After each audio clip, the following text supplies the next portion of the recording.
She ran from her toxic ex and took a job at a bar not knowing it belonged to a mafia boss. The brittle Chicago wind felt like shards of glass against Selena Blake's face.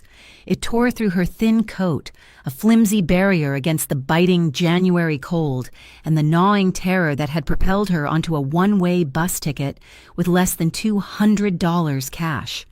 Every rattling window of the aging bus had mirrored the fear in her eyes. The fear of him, the fear of knuckles on a door, of a voice that dripped poison, of hands that promised love and delivered only pain. She had left everything, her apartment, her friends, the steady 9-to-5 data entry job she'd secretly hated but clung to for its mundane safety. She'd left it all in the dead of night, a ghost slipping away before her ex, Derek, could materialize and trap her again.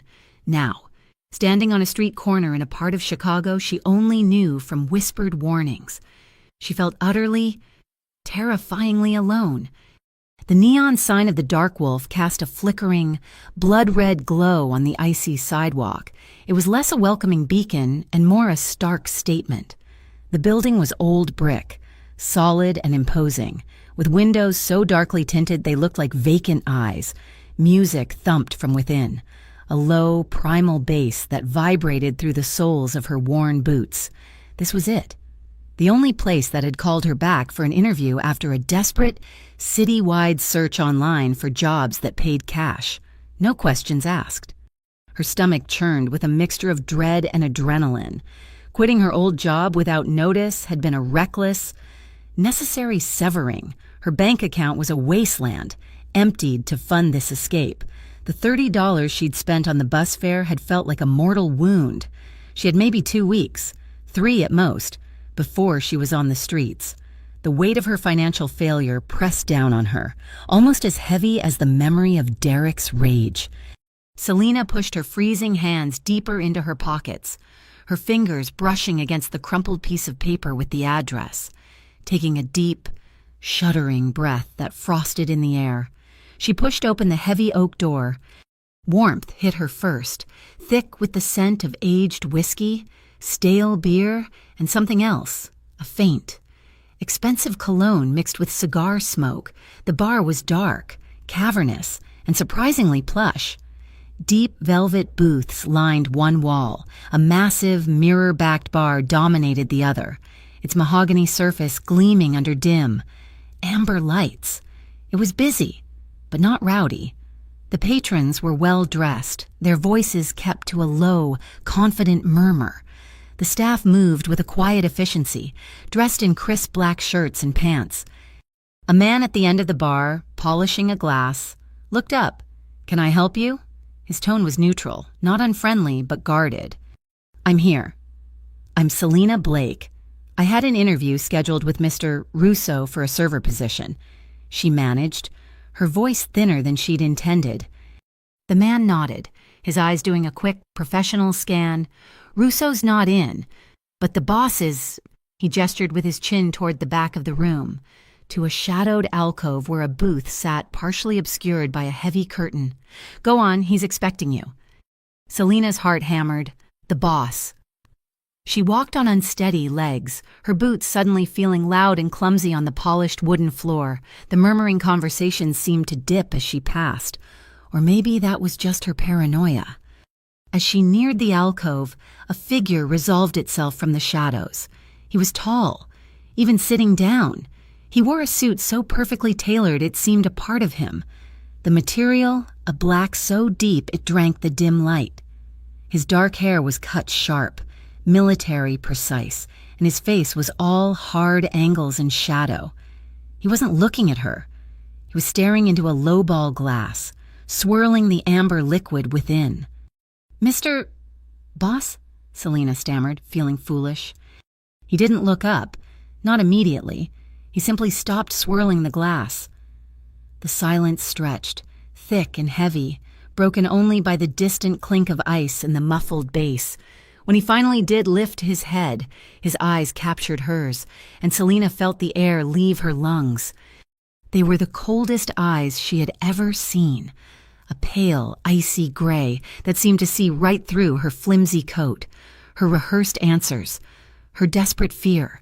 He was magnetic, not in a warm way, but like a force of nature, a dark star pulling everything into its orbit. There was no warmth in his expression, only a profound, assessing stillness. This was Carter Stone, and though she did not know his name, she knew in an instant that this man owned not just this bar, but every molecule of air within it. "You're Selina Blake," he stated. It wasn't a question. His voice was a low rumble, like distant thunder, smooth but unsettlingly powerful. "Yes, sir." He held her gaze for another long moment, his expression unreadable. She felt stripped bare, her desperation, her flight, her flimsy lies all laid out for his inspection. "You have no experience in a place like this," he said, glancing down at the resume on the table she hadn't even seen. "I'm a fast learner," she said, finding a sliver of her old spine. "I'm punctual, I'm reliable, and I need this job. I won't let you down." A flicker of something not amusement, but perhaps interest passed through his cold eyes. He leaned back, the movement fluid and controlled. "This isn't a diner. Miss Blake, we have standards. Our clientele is particular." "I understand," she said, though she didn't. Not really. "Do you—" He leaned forward just slightly, and the intensity of his presence made her want to take a step back. "You're running from something. People who run are either desperate or stupid. Which one are you?" The question was a slap, sharp and unexpected. Her fear momentarily gave way to a flash of anger. "I'm desperate," she said, her chin lifting, "but I'm not stupid." For the first time, the corner of his mouth quirked, a fractional movement that was gone as quickly as it came. "We'll see. You start tomorrow, 8 p.m. Don't be late, Anya." He motioned to a passing server. "We'll get you a uniform." Selina just nodded, her mind reeling. That was it. No questions about her past, no references checked. "Thank you," she breathed, relief so potent it made her dizzy. "Don't thank me," Carter Stone said, his attention already returning to his glass. "I'm not doing you a favor.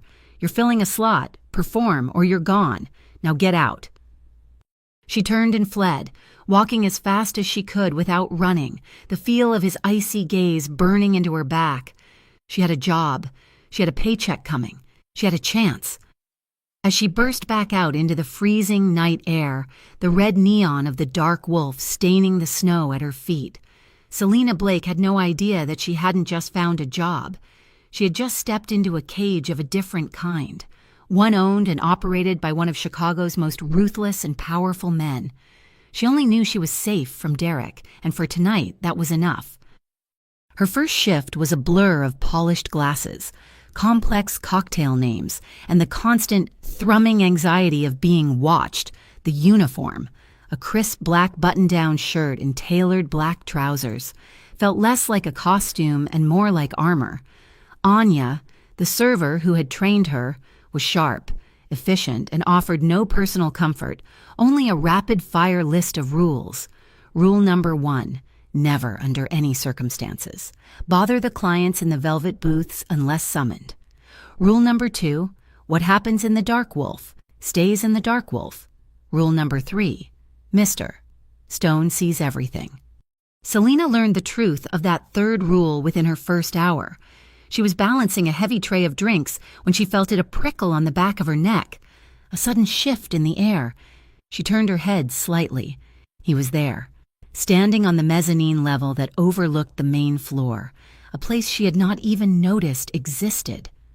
Carter Stone was utterly still, hands clasped in front of him, looking down not at the crowd but directly at her. His gaze was different from the interview. The icy assessment was still there, but it was layered with something else, something proprietary and almost possessive. It felt like a physical touch, pinning her in place. He watched her navigate the tables, his eyes tracking her every move, from the way she set down a glass to the way she tucked a stray strand of hair behind her ear. Her heart hammered against her ribs, and a flush of heat, entirely separate from the warmth of the room, crept up her neck. She fumbled a coaster, her hands suddenly clumsy. She quickly recovered, but she felt the weight of his attention for the rest of the night, a silent, heavy pressure that both terrified and electrified her. Over the next 2 weeks, Selina fell into a strange nocturnal rhythm. The pay was good, better than her old data entry job, and the cash tips were a lifeline that slowly began to rebuild her meager savings. But the place, and its owner, unsettled her more each night. She watched Carter Stone from a distance. He was not a typical boss. He was a presence, a king holding court. He would arrive around 10 o'clock each night, always immaculate in a dark suit, and the entire atmosphere of the bar would shift, tightening with a shared, unspoken tension. Men in suits that cost more than her entire year's rent would approach his booth. Heads bowed, speaking in low, deferential tones. He rarely smiled. His commands were given in that low, rumbling voice that carried no further than intended, yet seemed to shake the very foundations of the room. He had an aura of power that was absolute and inexplicable. It was more than ownership. It was dominion. The customers were the first real crack in the facade. They were not the rowdy, laughing crowds she was used to from other bars. These were quiet, serious people. Men with scars on their faces and eyes that held no light. Women with beautiful, cold faces and jewelry that glittered like ice.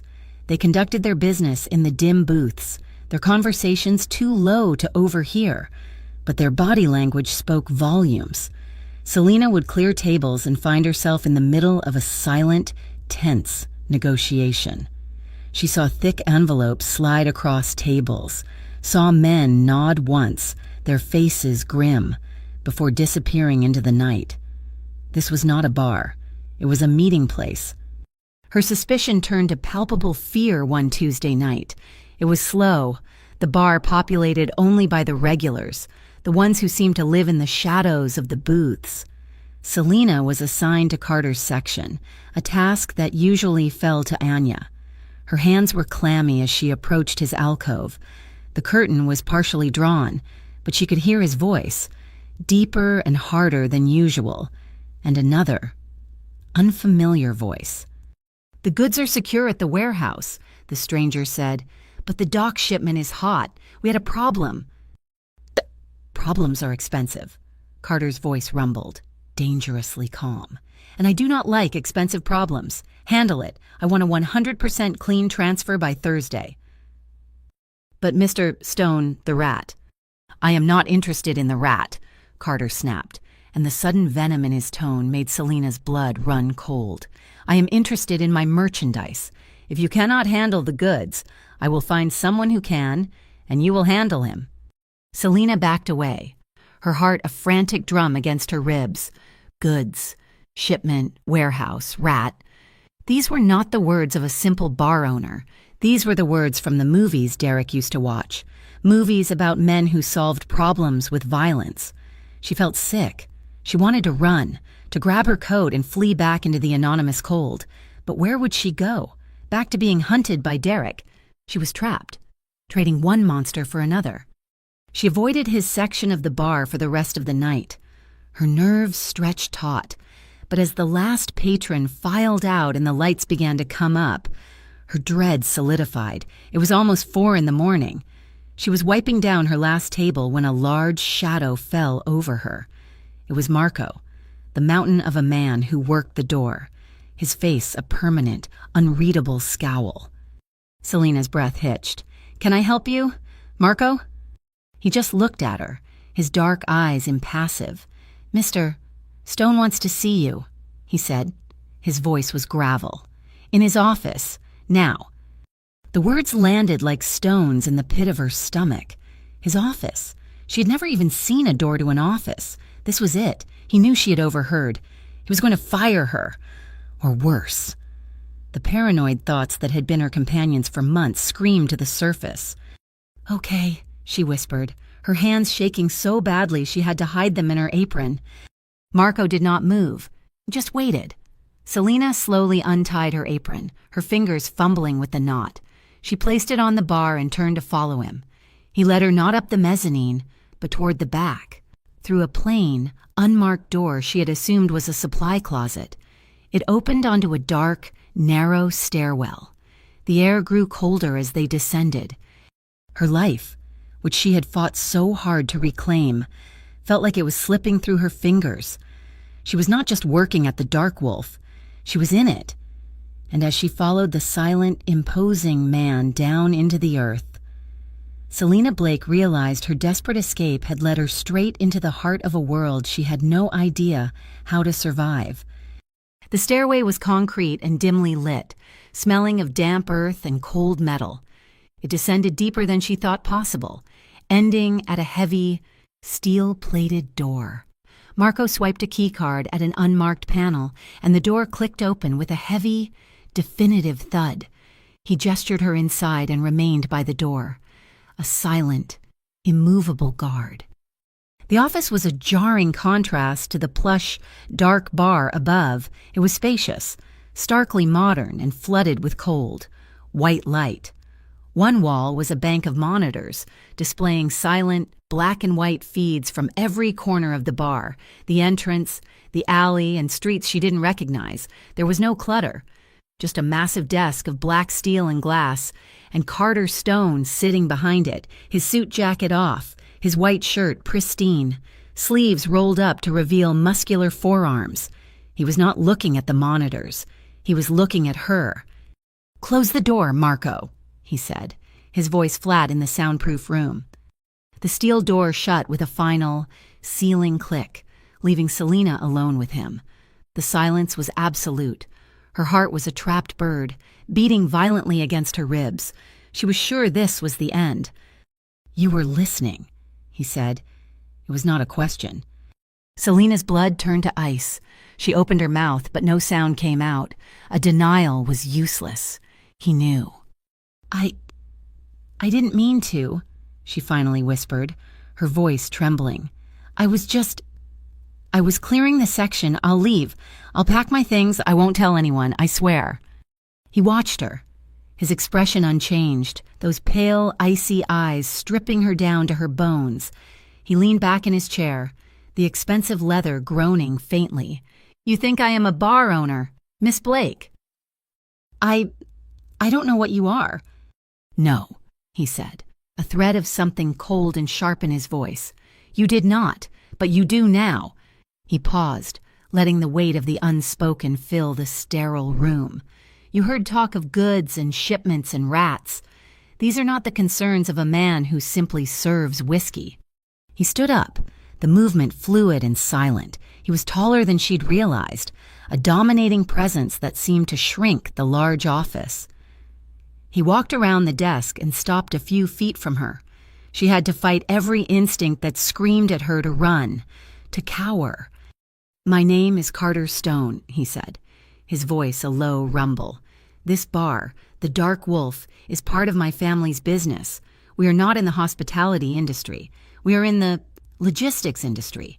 We move things. We solve problems. We are what the papers like to call the mafia."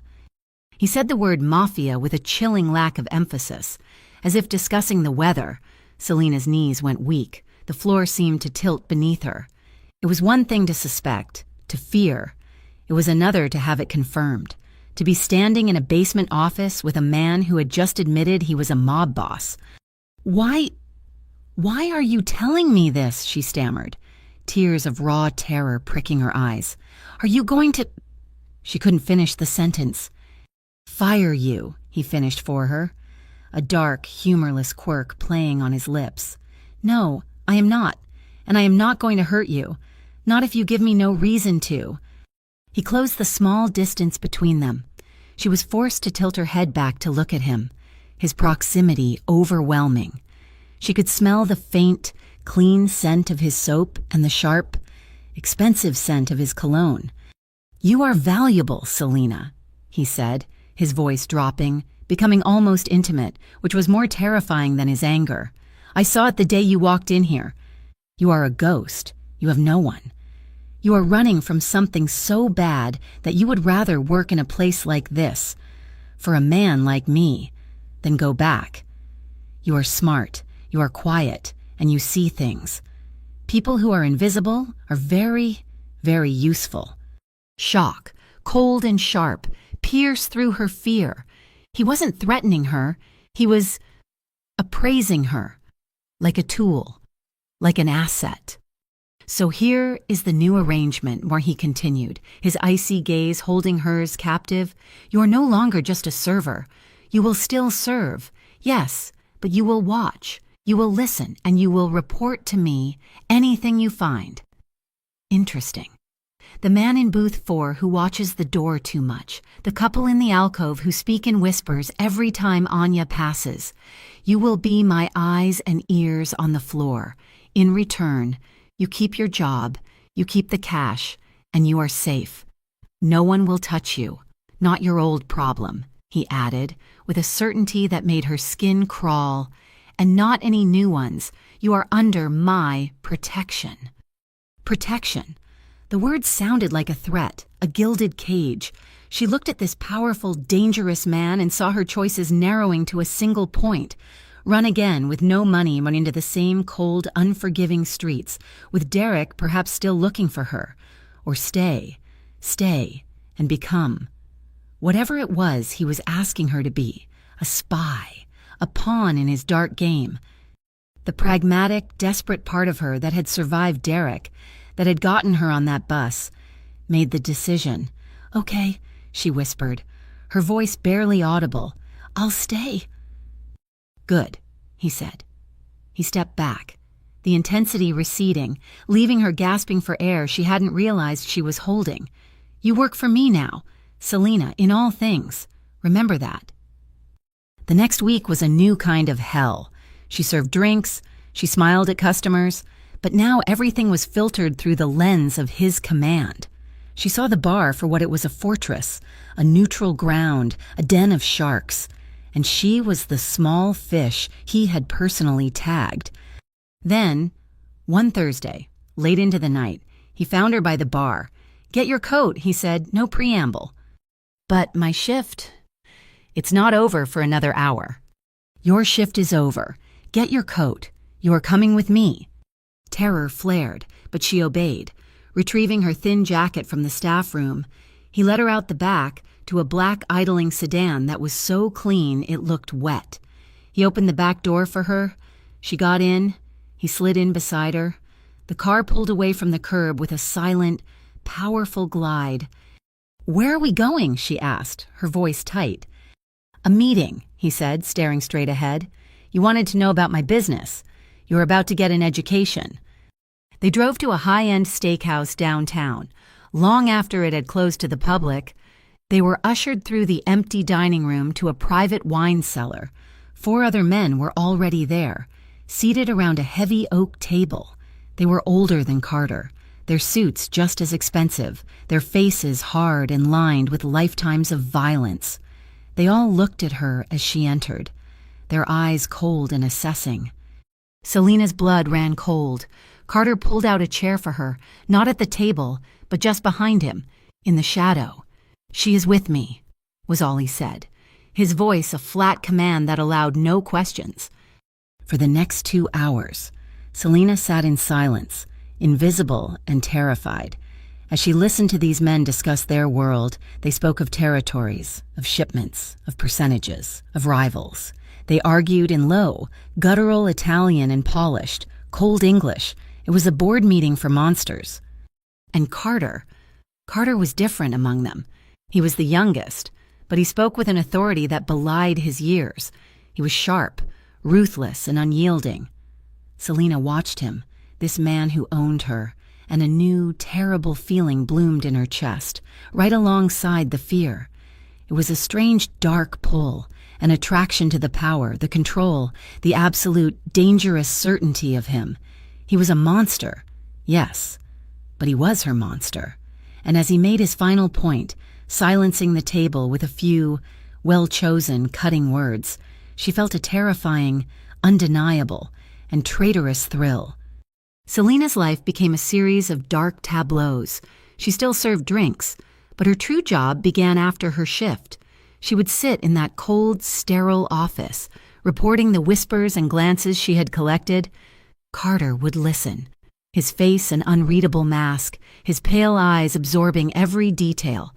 He never praised her, but he started keeping her by his side more often.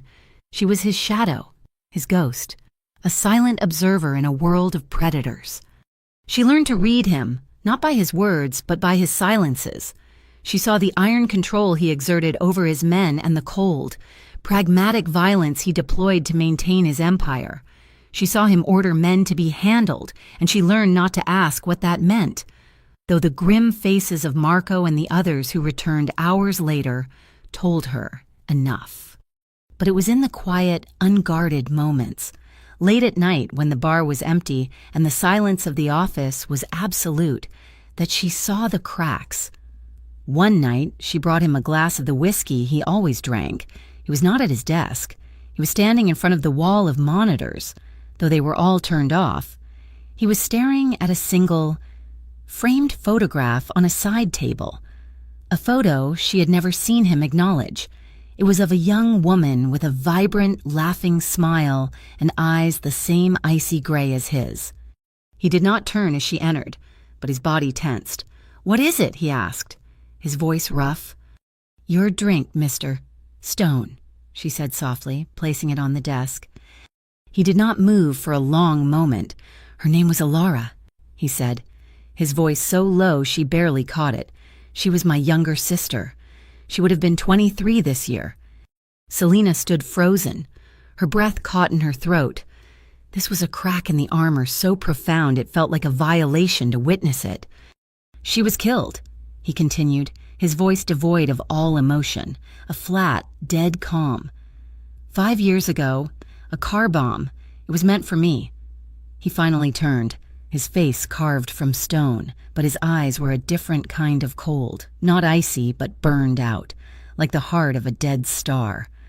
"Our rivals, the Falcone family, thought it was a good way to send a message, and it was—" He picked up the drink, draining half of it in one swallow. "Leave me," he said. She fled the room. His sister's phantom smile burned into her mind. The secret of his past settled over her, heavy and suffocating. She found Anya in the staff room, smoking a cigarette, her usual sharp edges softened by the late hour. "He told you, did he?" Anya asked, not unkindly. "About Alara, today is the anniversary." Selina just nodded, sinking onto a stool. "Don't make the mistake of pitying him," Anya said, exhaling a plume of smoke. "Don't you dare feel sorry for him. That man, the one you see was born in that fire, the Carter stone before that. He was different, Mia. This one is pure vengeance. He's not building an empire. Sweetheart, he is sharpening a blade. Every dollar he makes, every territory he takes.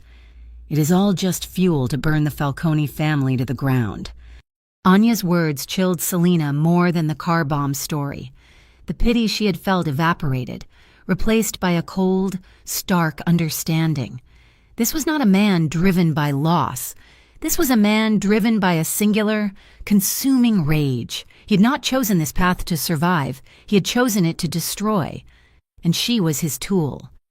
The violence escalated in the following weeks, as if the anniversary had triggered a new, darker phase. It was no longer just whispers and veiled threats. A shipment of goods was hijacked. In retaliation, a restaurant known to be Falcone territory was burned to the ground. Selina came to work one night to find the front window of the Dark Wolf shattered. A clear message. She was in the office with Carter when the call came in. He listened, his face hardening, his only reaction a tightening of his jaw. "Marco," he said, hanging up. "Take 2 men, the warehouse on West Cermak. Someone talked. Find out what they said and end it. I want a picture in an hour." Selina's stomach roiled. End it. He had given the order as casually as he would order a drink. She watched Marco nod once and leave, and she realized, with a sickening lurch, that she was not afraid. She was accustomed. The line between the normal world and this dark, violent world had blurred until it was gone. The true test came a week later. Carter was in his office, a map of the city spread across his desk, when Marco entered, his face grim. "Boss, we have a problem." The drop at the old church is compromised.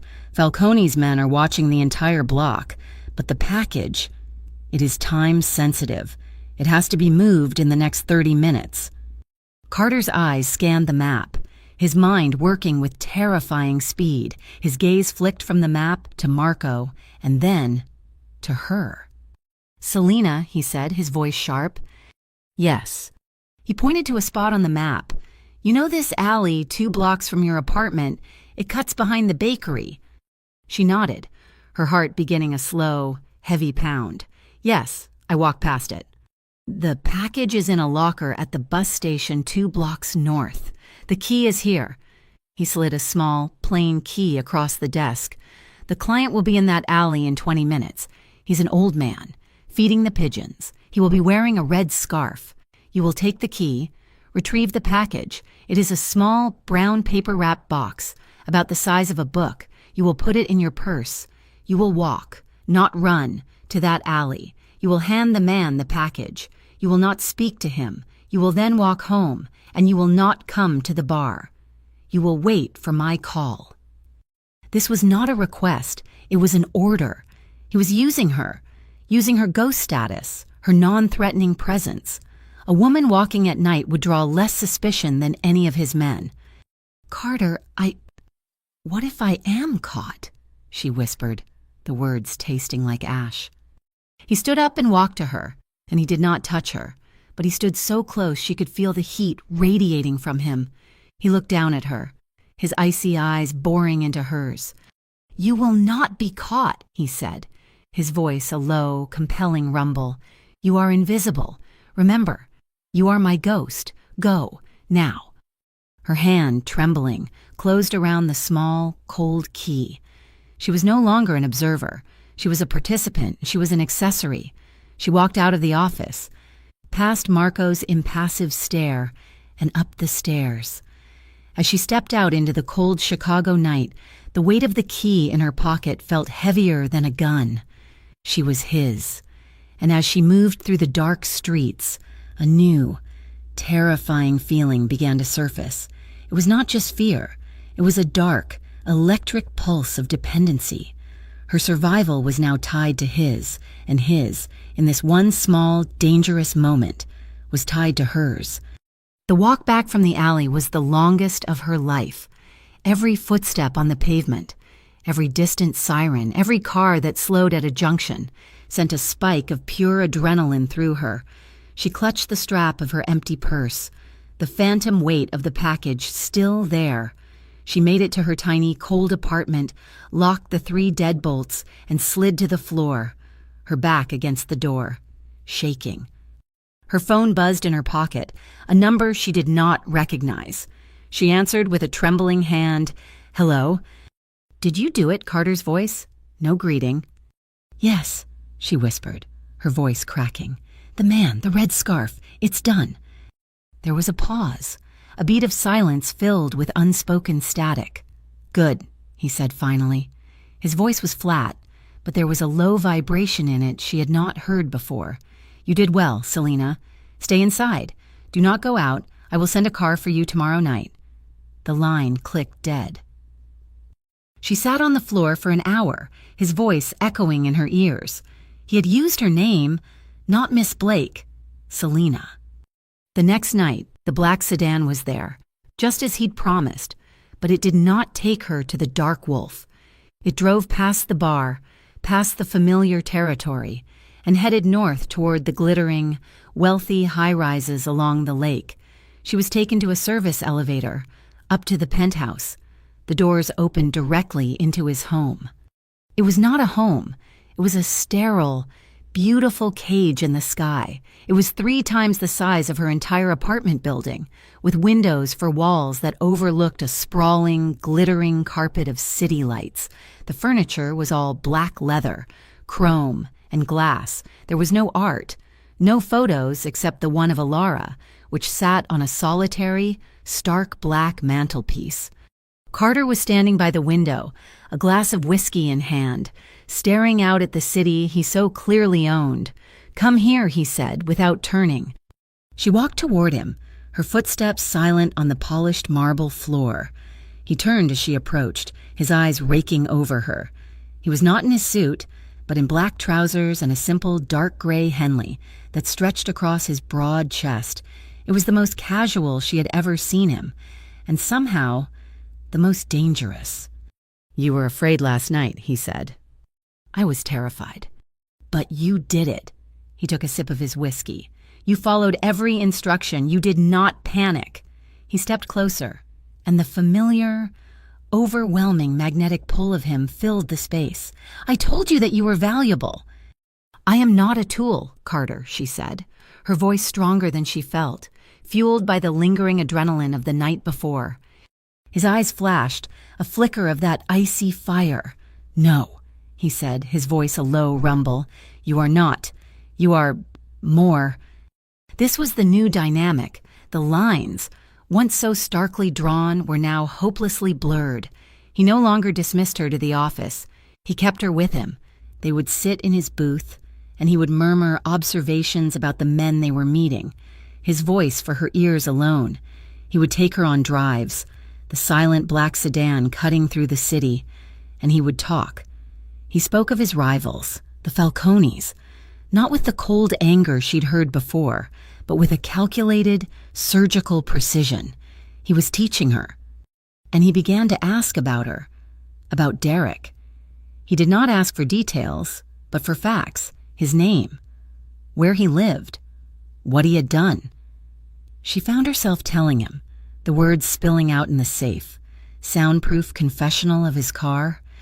He liked to control things, she whispered one night, staring at her own reflection in the tinted window. He liked to hurt what he controlled. Carter's hand, which was resting on the center console, tightened into a fist, his knuckles turning white. "He will not touch you again," he said, his voice flat and absolute. "You do not know that," she said, the old fear twisting in her gut. "He's crazy. He'll look for me." "He was looking for you," Carter said, turning to look at her, his gaze so intense it was a physical weight. "He made 2 calls to a private investigator in Chicago last week.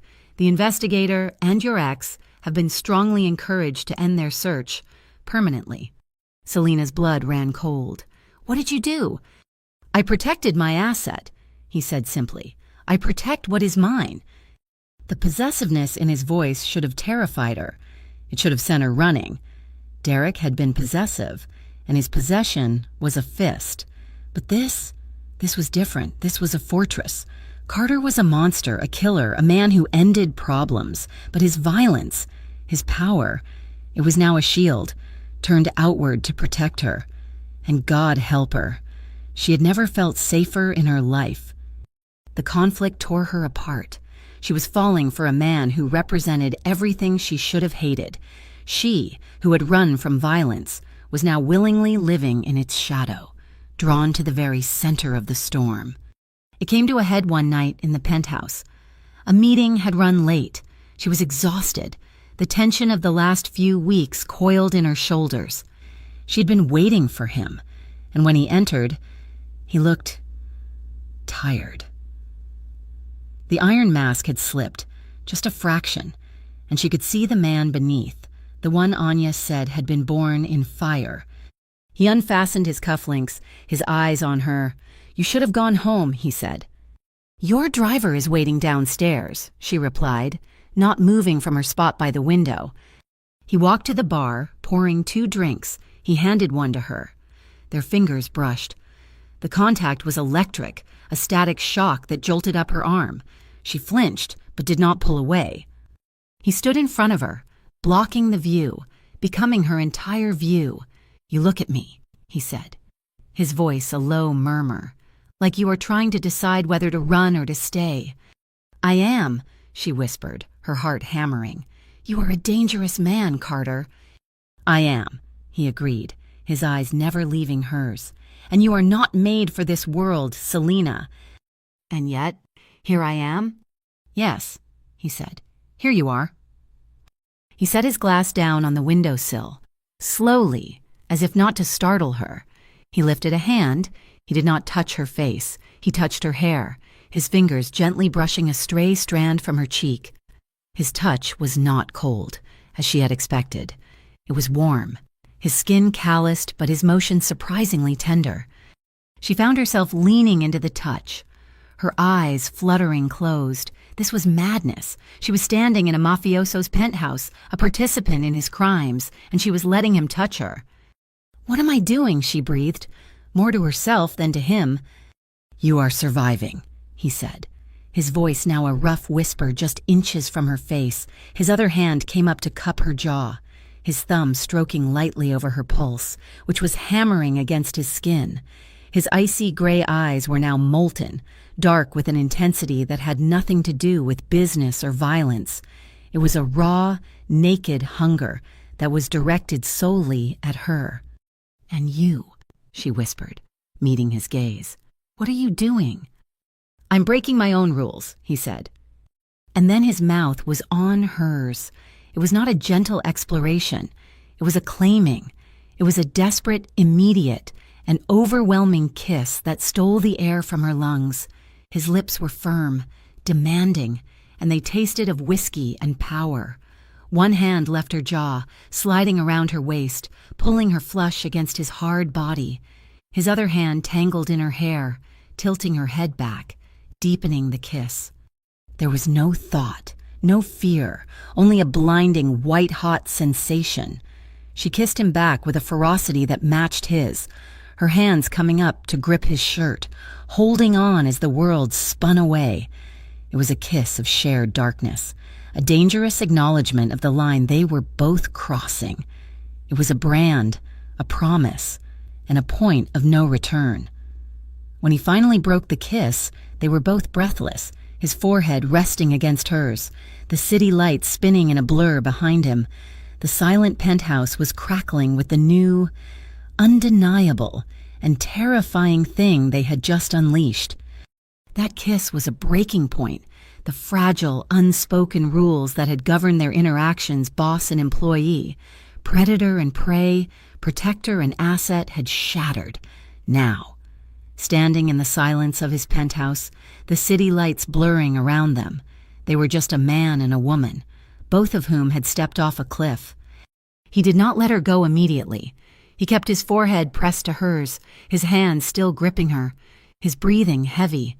The cold, controlled mask of Carter Stone was gone, replaced by a raw, unguarded man she had never seen. "Selina," he breathed, his voice a rough gravel. He pulled back just enough to look at her, his icy eyes now a stormy, turbulent gray. This changes things." "I know," she whispered, her own heart hammering against his. "It changes things for you," he clarified, his tone hardening, the control sliding back into place. "It is one thing to be my ghost, it is another to be this." He released her and stepped back, the sudden loss of his warmth leaving her cold. He turned and walked to the window, staring out at the city as if it held the answers. "What you stepped into, Selina. It is not just business. It is a war." He turned back to her, his face now set in the familiar, hard lines of the boss. "The Falcone family, the ones who killed my sister. They are not just rivals. They are actively trying to dismantle everything my family has built for 50 years. And they are winning." This was new. The vulnerability he had shown her in his car, the story of his sister, was not the full truth. She had seen it as vengeance. She was wrong. "You said you were avenging her," Selina said. "Vengeance is a luxury," he snapped, his voice sharp. "This is survival. For the past 6 months, we have been bleeding. Every shipment I move, they know. Every meeting I hold, they are one step ahead. My father and my grandfather built this city. I am losing it, and I am losing it because I have a traitor in my house." The word hung in the sterile air between them. Traitor. "One of my own men," Carter continued, his voice dropping to a low, dangerous rumble. "Someone who sits at my table, someone who calls me boss. It could be Marco. It could be Russo. It could be any one of the men who have known me since I was a child, and I cannot see him." He looked at her, his gaze so intense it was a physical blow. "But you are still the ghost, Selena. They do not see you. Not really, they see a server, a girl. The boss's new interest." He said the word with distaste. "They will be careless around you. They will talk. They will let things slip. They would never do that around me." She understood. The kiss had not made her his partner. It had made her his most intimate, most dangerous weapon. "You want me to spy on your men," she stated, her voice flat. "I need you to," he corrected, his voice raw. "I need your eyes. I need you to find the man who is trying to kill me." Before she could answer, his phone, which sat on the black glass desk, buzzed once. A text. Carter walked to it, his movements stiff. He read the screen, and all color drained from his face. A stillness, more terrifying than any rage, came over him. "What is it?" "Get your coat," he said, his voice a dead calm. He was already shrugging into his suit jacket. "Now, Selena." "What happened?" she demanded, grabbing her own thin coat. "That was a message from Marco's phone," Carter said, pulling a sleek black firearm from a desk drawer and sliding it into the waistband at the small of his back. "But Marco is downstairs, in the lobby." The blood in her veins turned to ice. "The traitor. He has been using a ghost phone to mimic my inner circle's numbers. He just sent a message to the Falcones. He told them where I am, and he told them I am with you." The next seconds were a blur. Carter grabbed her arm, his grip like a steel manacle. He did not lead her to the elevator. He dragged her toward a plain, unmarked door in the wall she had assumed was a closet. He slammed his hand against a keypad, and it opened onto a dark, narrow stairwell. "This leads to the garage. Stay behind me," he ordered. They plunged into the darkness. They were halfway down the third flight when they heard it, the unmistakable thump of the penthouse elevator arriving, followed by the heavy, splintering crash of his front door being breached. Selena's blood roared in her ears. This was not a movie. This was real. Men were in his home, coming for him, coming for them. They burst into the subterranean garage. Carter did not go to his black sedan. He pulled her toward a nondescript dark blue pickup truck parked in a dim corner. He shoved her unceremoniously into the passenger side and vaulted in after her, the engine roaring to life. He was backing out, tires squealing, when two men in dark tactical gear emerged from the stairwell door, their weapons raised. Carter did not slow. He slammed the gas, the truck lurching forward. "Get down," he roared. Selena screamed and dove for the floorboards as the world exploded in a hail of gunfire. The truck's windows shattered, glass spraying the cab like ice. A bullet punched through the metal door where her head had been just a second before. Carter's arm shot out, his hand clamping onto the back of her neck, holding her down with a brutal, protective force. He was driving one-handed, his other arm a human shield over her. He swerved, the truck fishtailing, and she heard the sickening crunch of metal as he slammed the side of the truck into one of the gunmen, pinning him against a concrete pylon. The other gunman opened fire again. Carter cursed, a raw, guttural sound, as he hit the button for the garage door. They burst out into the alleyway, tires screaming on the wet pavement, and accelerated into the night, leaving the chaos and the gunfire behind. He drove for 10 minutes in absolute silence, his knuckles white on the steering wheel, his jaw a rigid line. He only released his grip on her neck when he had put 5 miles between them and the penthouse. Selena pulled herself up, her entire body shaking so violently she could barely breathe. She was covered in tiny shards of glass. "Oh my God," she whispered, her voice a reedy, terrified sound. "Oh my God, Carter!" He did not look at her. He pulled the truck into a dark, deserted industrial park and cut the engine. The sudden silence was deafening, broken only by her gasping sobs. He finally turned to her. His face was a mask of cold fury, but his eyes were blazing.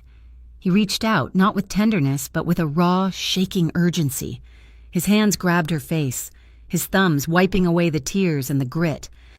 "Are you hit?" he demanded, his voice a rasp. "Selena, look at me. Are you hurt?" "No," she sobbed. "No, I'm okay." His eyes scanned her, desperate and wild, searching for any sign of injury. When he found none, the strength seemed to go out of him. He pulled her to him, his arms wrapping around her like steel bands, crushing her against his chest. He buried his face in her hair, his body shuddering with a single, controlled tremor. It was not the cold, controlled embrace of a boss. It was the desperate, clinging hold of a man who had almost lost everything. He was protecting her. He had shielded her with his own body, had driven them through gunfire, had put himself between her and the bullets. She clung to him, her fear momentarily eclipsed by a stunning, profound realization. She was not a pawn. She was not a tool. To this cold, dark, violent man, she was something more. "I'll do it," she whispered against his chest, her voice muffled in his shirt. He pulled back, his hands framing her face, his icy eyes searching hers in the dim light. "What?" "I'll help you," she said, her voice stronger now, solidifying with a new, hard resolve. "I'll be your eyes. I'll find him. I'll find the man who did this." She had made her choice. She had seen the raw, savage truth of his world, and it had almost killed her. But she had also seen the raw, savage truth of his heart. And she knew, with a terrifying, absolute certainty, that she was no longer running. She was standing with him. Her life had been irrevocably changed, and she would never be the same. The attack on the penthouse was the catalyst. The war was no longer a cold, strategic game of whispers and shadows. It had become brutally, violently hot. Selena was moved from her apartment immediately. She never went back. Carter installed her in a new safe house, a nondescript brownstone in a quiet neighborhood, guarded around the clock by men whose faces she did not recognize, men loyal only to Carter. She was no longer his server. The facade was gone. She was now, officially, his. And she had a new job. Carter's war room was the entire top floor of the brownstone. He had stripped it bare and filled it with technology. And while he and his men, Marco now, his constant, silent shadow, dealt with the fallout, Selena found her purpose. Carter had given her access to everything, every camera feed from the Dark Wolf, from his warehouses, from the penthouse garage. "You see things, Selena," he had told her, his hands gripping her shoulders, his icy eyes searching hers for the resolve he needed. "You see what we are all trained to ignore. Look, find him." So she looked, for days. She drank nothing but black coffee and watched. She watched the comings and goings at the bar. She watched the staff. She watched the regulars. She watched Marco. She watched Anya. And she watched Russo, the bar manager, the man she was supposed to have interviewed with. Russo, who was always present, always calm. Russo, who'd been with Carter's father for 20 years. Russo, who always had a kind word for the staff and a deferential nod for Carter. And on the third day of watching, her eyes burning with exhaustion, she found it. She rewound the footage from the night of the attack on the penthouse. The text that had lured them out had come at 9:53 p.m. At 9:51 p.m., the camera in the back office of the Dark Wolf showed Russo alone, ostensibly closing out the registers. He was on his personal phone. He typed a quick message, his thumb a blur. Then he looked up. He looked directly into the hidden camera, a camera he should not have known was there. And he smiled, a tiny, almost imperceptible, triumphant quirk of his lips. Then he deleted the message he had just sent. Selena's blood ran cold. He had known. He had been the one. The ghost phone mimicking Marco's number, it was Russo. When she showed Carter the footage, his reaction was terrifying in its stillness. He watched the clip, his face turning to granite. He did not yell. He did not break anything. A profound, lethal cold emanated from him. "Russo," he said, the name a shard of glass. "He taught me how to tie a tie. He was a pallbearer at my grandfather's funeral. The betrayal was a living thing in the room, coiling and dark. "What do we do?" Selina asked, her voice a whisper. Carter looked from the screen to her. "A traitor is not just a man," he said, his voice a low, chilling rumble. "He is a cancer. You do not just remove him, you burn out the entire sickness. He is the Falcone's way in. And now, we will use him to shut the door." The plan was simple, and it was terrifying. Carter would use Selina as bait. "He thinks you are my weakness," Carter explained, his hands framing her face. "He thinks my affection for you has made me sloppy, careless. He told the Falcones I was with you at the penthouse, believing it would make me an easier target. He will believe it again." They would leak a rumor. Carter, addled by his new infatuation, was making a reckless move. He was going to meet a new supplier himself at an old, abandoned warehouse on the river, and he was bringing the girl, too distracted to leave her behind. The information was fed to a low-level guy known to be in Russo's pocket. They knew Russo would pass it straight to the Falcones. It was a trap, set to catch both the rat and the hunters. The night of the meet, the air in the warehouse was thick with the smell of rust and damp decay. Selina's heart hammered so hard she was afraid it would be heard. She was terrified, but a strange, cold resolve had settled over her. Carter stood beside her, his presence a solid, warm wall in the darkness. Marco and 3 other men, his most trusted, were hidden in the rafters above. "Just stay behind me," Carter murmured, his hand briefly squeezing hers. "This will be over soon." The heavy steel doors of the warehouse screeched open, not with the arrival of a single supplier, but with the headlights of 3 black SUVs. They were not here to talk. They were here for an execution. "Now!" Carter's voice roared, and the world exploded. The men in the rafters opened fire. It was chaos. Gunfire echoed and flashed in the vast, dark space, the sound deafening. Carter pushed Selina behind a stack of rusted steel barrels, pulling his own weapon, firing in controlled, precise bursts. Selina crouched, her hands over her ears, her eyes squeezed shut. This was it. This was the end. But a new sound cut through the din, a single gunshot, different from the others, coming from behind them. She opened her eyes. Carter had moved to engage 2 of the Falcone gunmen who were advancing on their position, and behind him, slipping out from a side door she had not even seen, was Russo, when he was not in the fight, and he was an executioner. His gun was raised, aimed not at the Falcones, but squarely at Carter's undefended back. There was no time to think, no time to scream. Carter was occupied, a second away from a bullet he would never see. "Carter!" Selina's scream was raw, tearing from her throat. It made Russo flinch. He turned his head, his eyes widening in surprise at seeing her. That 1 second of hesitation was all she had. Carter had given her a small pistol that morning, pressing it into her cold, trembling hand. "I do not want you to use this," he had said, his voice harsh. "But I will not have you defenseless. Point and pull. Do not think."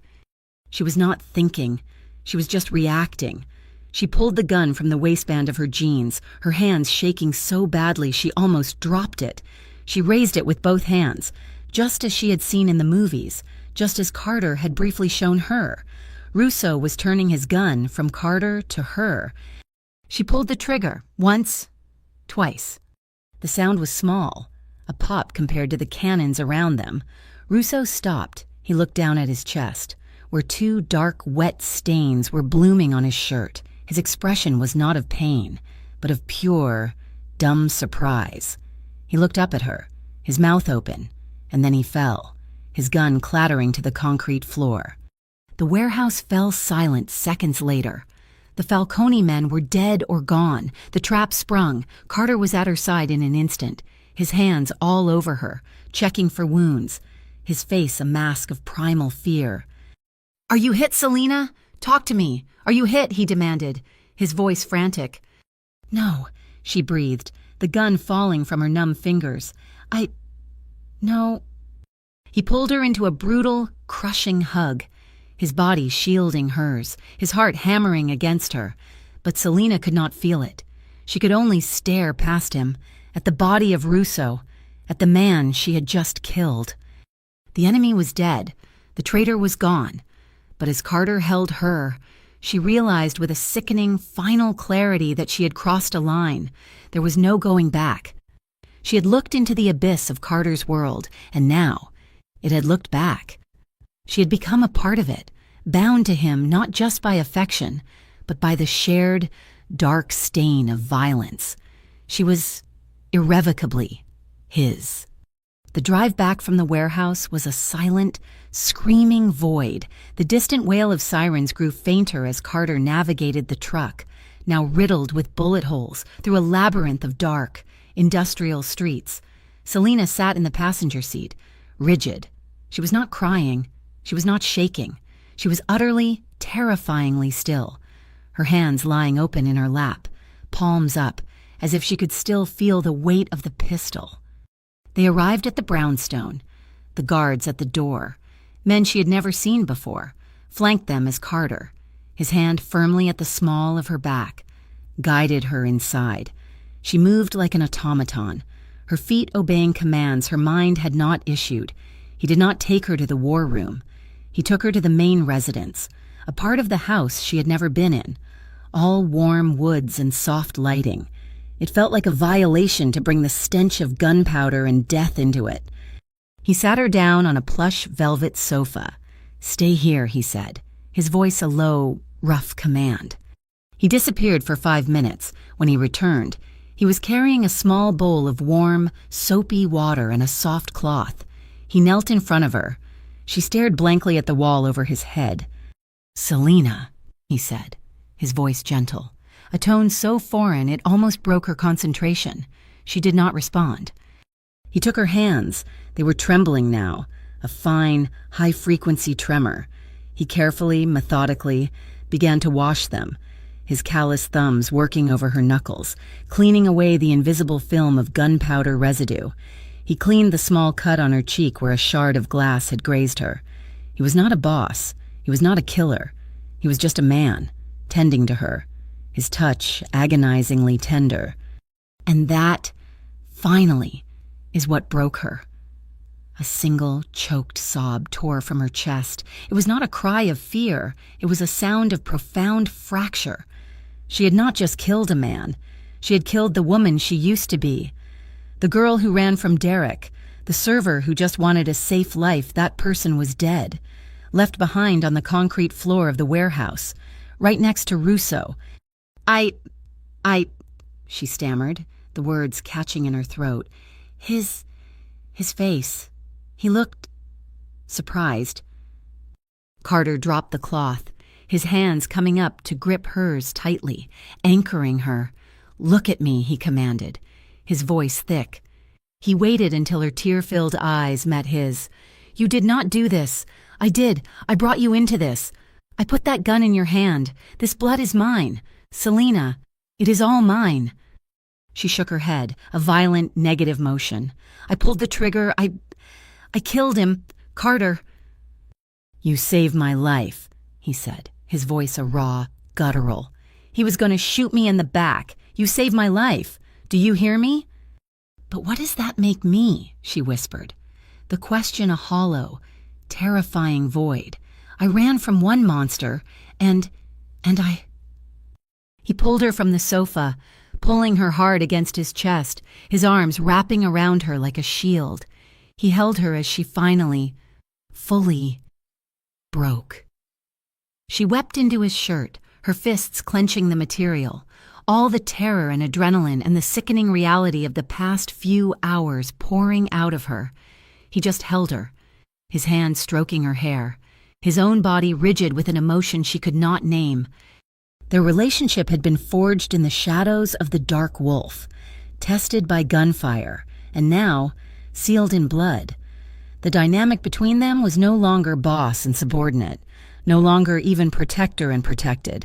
They were survivors, bound by a shared, dark secret. In the 2 days that followed, a strange, heavy calm settled over the house. The war, it seemed, was over. With Russo gone and the Falcone ambush completely dismantled, Carter's enemies were crippled. His men were cleaning up the city, re-establishing his dominance. But Carter did not leave the brownstone. He stayed with her. They existed in a quiet bubble. They ate meals they did not taste, and they talked. But not about that night. They talked about her childhood, about the books she liked, about the small, mundane things that suddenly seemed like precious relics from another life. And he held her. Every night.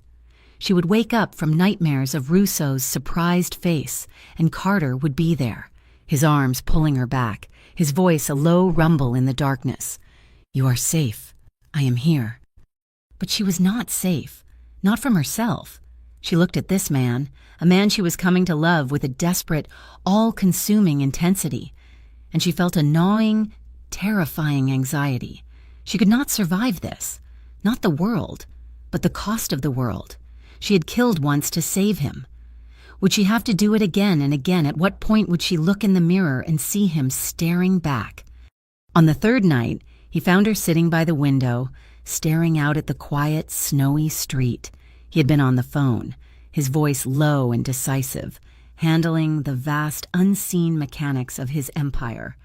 He finished his call and came to stand behind her. "It is done," he said. "The Falcones are broken. They have sent for terms. The traitor is gone. It is over." "Over," she said, the words sounding foreign. "Is it ever over?" "Carter." He was silent for a long moment. He knelt in front of her, taking her hands in his face, which she had always seen as cold and controlled, now looked weary.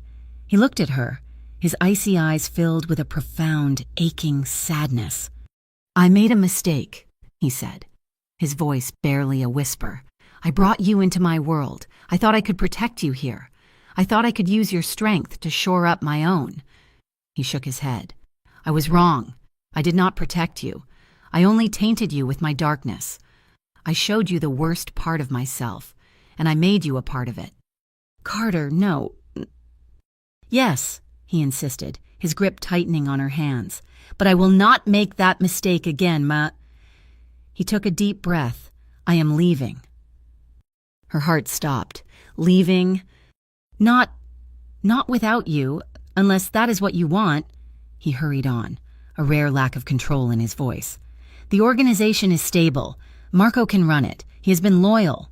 I have a villa in Italy on the coast. It belonged to my grandmother. It is quiet. It is safe. There are no guns. There are no enemies. Just the sea." He looked at her. All the power, all the authority, all the cold command stripped away. He was just a man, his soul exposed, offering her the one thing he had left. "Come with me, Selina," he pleaded, his voice rough. "Leave Chicago. Leave all of this. Let me be the man you deserve. Let me just be Carter, with you." It was the ultimate crossroad. It was the escape she had dreamed of, a life of peace and safety, with the man she loved. But as she looked at him, at this powerful, dangerous man who was offering to give it all up for her, she felt a paralyzing wave of uncertainty. Could he truly walk away from this? Could the mafia boss just stop? And who was she?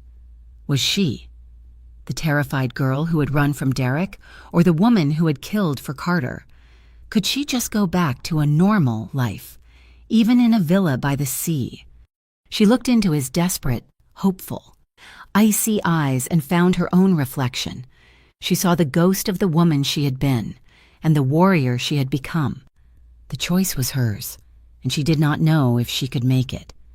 Selina stared at him, at this impossible, violent, tender man who was offering her an escape, the villa in Italy, the quiet life by the sea. It was the dream of the girl she used to be.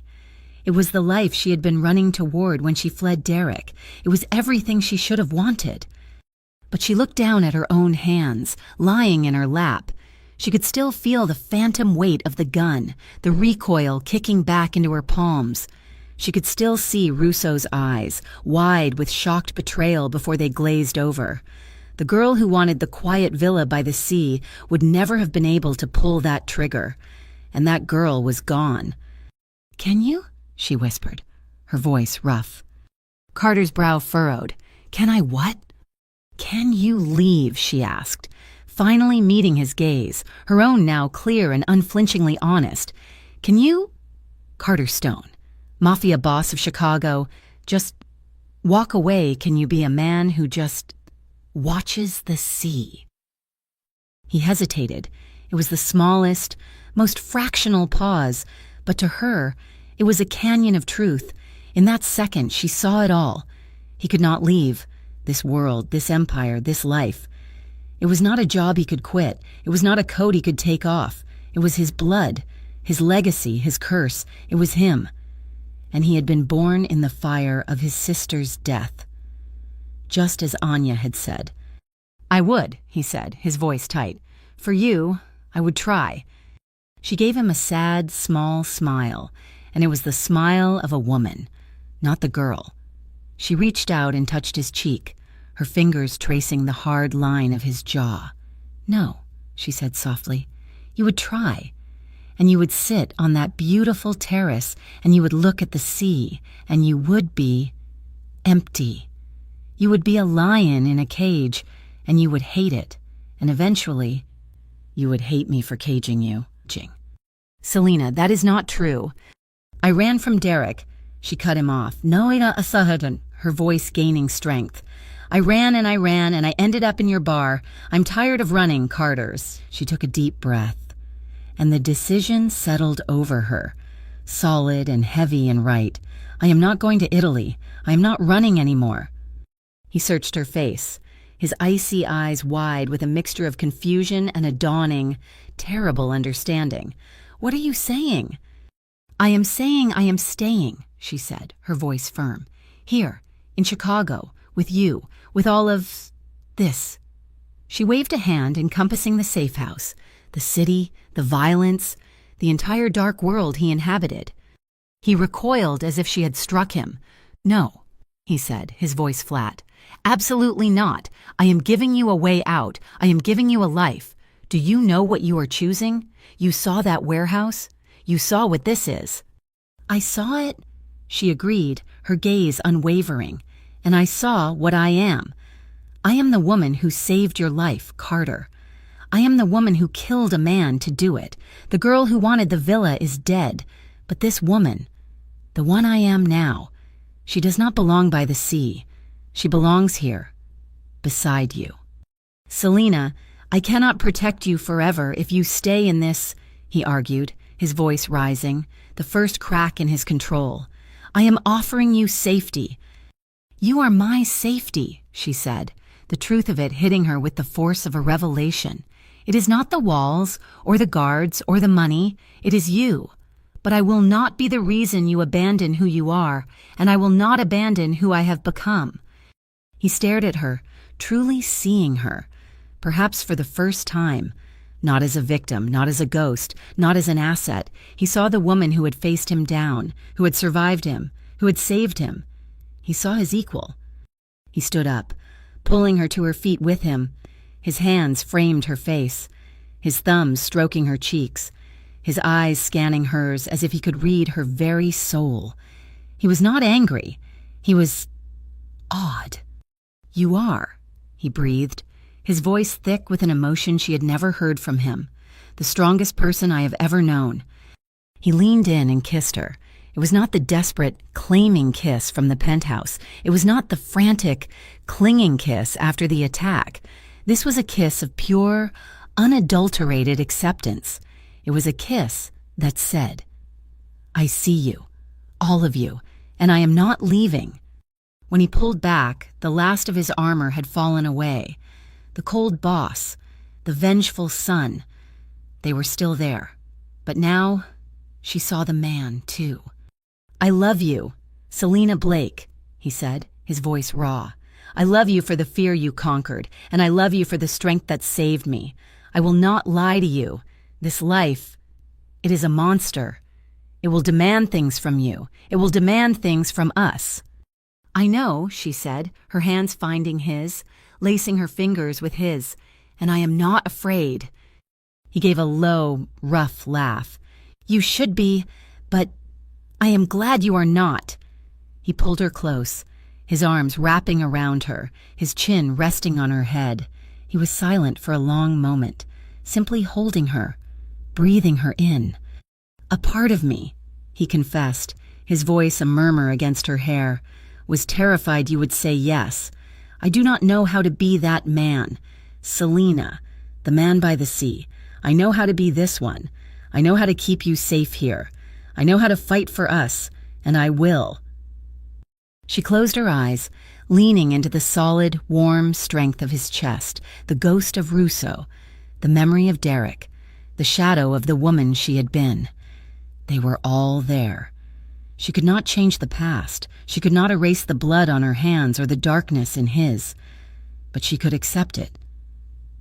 She could choose. "Then we will face it," she whispered, her voice resolute. "Together." He tilted her chin up, his icy eyes now burning with a fierce, unwavering light, a reflection of her own resolve.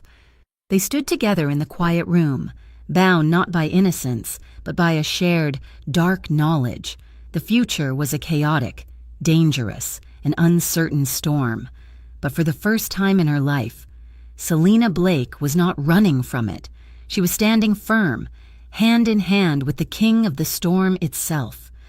The decision to stay was a choice made in the fire of the warehouse, but it was solidified in the quiet, heavy stillness of the brownstone. The man who had offered her an escape to Italy was a man desperate to protect her. The man who accepted her choice to stay was the king who had just found his queen.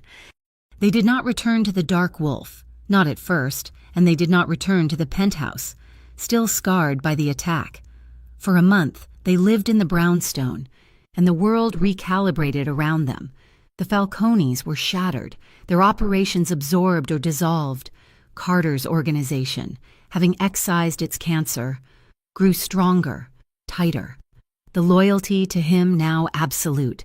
Marco, his face carved from stone, had watched Selina save his boss's life. He no longer looked at her as a distraction. He looked at her with a fierce, unwavering respect. She was not just the boss's lady. She was the one who had seen the traitor. But this quiet, insulated life was not the one she had chosen. She had not chosen the villa by the sea, and she had not chosen this guarded, silent house. She had chosen him and his world. One evening, she stood from the sofa where she had been reading. Carter was across the room on the phone, his voice a low, authoritative rumble as he finalized a deal. She walked to him, and he paused his conversation, his eyes, now never cold when they looked at her, questioning. She did not say a word. She simply took the phone from his hand. "He will call you back," she said into the receiver, her voice calm and firm, and she ended the call. Carter raised an eyebrow, a flicker of amusement and something deeper in his gaze. "We are not living here anymore," and she said, "It was not a request. I'm tired of hiding." "Where would you like to go, Selina?" he asked, his voice soft. "Home," she said, "to the penthouse." The penthouse had been rebuilt. The shattered glass was replaced by panels even stronger. The splintered door replaced with reinforced steel. The bullet holes in the walls plastered and painted. But it was not the same. When they walked in, the air was different. The sterile, cold emptiness was gone. While they had been in the brownstone, Carter had, in secret, moved her. Her few possessions from her old apartment, the ones he had apparently had his men retrieve after convincing Derek to disappear, were there. Books on a new shelf, a soft, worn blanket she had loved draped over a new leather armchair. It was his way of trying to blend their worlds. "It is different," she said, running a hand over the soft wool of the blanket. He came to stand behind her, his arms sliding around her waist, pulling her back against the solid wall of his chest. "I am not the same man who lived here." "Selina," he murmured, his chin resting on her head. "That man was a ghost. He was running on vengeance and memory. He was empty.